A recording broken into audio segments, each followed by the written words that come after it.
Il était une fois, dans un petit village niché au bord d'une forêt dense, une légende sur une femme mystérieuse connue sous le nom de la femme serpent. On disait qu'elle pouvait se transformer en serpent et qu'elle possédait des pouvoirs magiques. Les villageois la craignaient et la vénéraient à la fois, lui attribuant des dons de guérison et des malédictions. Un jour, une jeune femme nommée Élise, attirée par la curiosité et l'aventure, décida d'explorer la forêt. Depuis sa tendre enfance, elle avait entendu les histoires sur la femme serpent. Elle était fascinée par ce mélange d'admiration et de peur qui planait autour de cette figure énigmatique. Déterminée à découvrir la vérité, Élise s'enfonça dans les bois. Après plusieurs heures de marche, elle tomba sur une clairière baignée de lumière où se tenait une femme d'une beauté saisissante, les cheveux longs comme des serpents argentés flottant dans l'air. C'était la femme serpent. Au lieu de fuir, Élise ressentit un lien inexplicable avec elle. La femme serpent lui sourit doucement, ses yeux scintillant d'intelligence.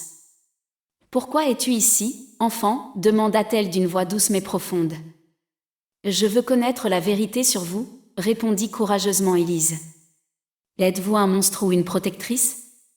La femme serpent éclata de rire, un son qui résonna comme des clochettes. « Je suis les deux, et je suis aussi rien de cela.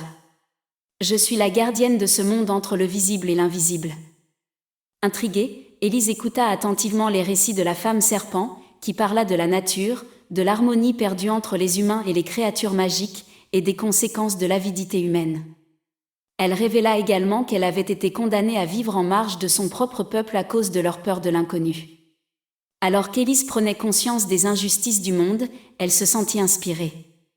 Elle réalisa que pour guérir les blessures de son village, il fallait rétablir le lien entre les hommes et la magie. En retour, la femme serpent lui offrit un don, la capacité de communiquer avec les animaux et de voir au-delà des apparences. Énergisée par ce nouvel éveil, Élise retourna au village. Grâce à ces nouvelles compétences, elle devint une médiatrice entre les villageois et les créatures de la forêt. Les gens commencèrent à comprendre que la peur n'était pas la solution, mais que la compréhension et la compassion l'étaient. Petit à petit, la légende de la femme serpent se transforma, de symbole de crainte, elle devint un symbole d'harmonie et de sagesse. Avec le temps, le village prospéra et la forêt retrouva sa magie. Et la femme serpent, tout en restant dans son endroit secret, observa avec satisfaction, sachant que son héritage vivrait à travers Élise et les générations futures. L'histoire de la femme serpent ne serait plus jamais perçue comme une histoire de terreur, mais comme celle d'un pouvoir restauré et d'une connexion retrouvée. Ainsi, la légende continue de vivre, rappelant à tous que parfois, la magie réside là où l'on s'y attend le moins, attendant simplement d'être redécouverte.